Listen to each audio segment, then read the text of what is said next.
new window shades. Passengers seated in row 1 or in the emergency exit rows are required to stow all their hand luggage in the overhead bins only. All mobile phones must either be in the power off or flight mode for landing. Other electronic devices must be switched off at this time. Use of lavatories is no longer permitted. Thank you. ये नज़ारे जो आप देख रहे हो, ये हम अभी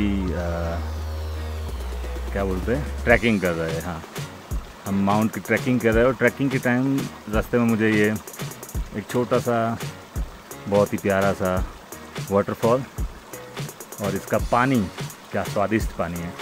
मैंने इसका पानी पिया, बहुत ही मज़ा आया। और यहाँ पे यही पानी सबसे अच्छा होता है हेल्थ के लिए। और आप ये फ्रेम देख सकते हो, ये व्यू देख सकते हो, क्या ब्यूटीफुल व्यू है। और यहाँ पे एक है, देखो, एक कोई मकड़े का जाला बन गया है और जाले के अंदर पानी की बूंदें। Wow, what a beautiful. तो यानी ये सबसे बेस्ट। और ये हमारा ट्रैकिंग का रास्ता है।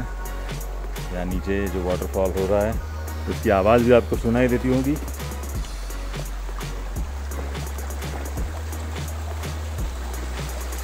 ये देखिए, this is a nature, I love nature. और बहुत ही जानदार नज़ारा है।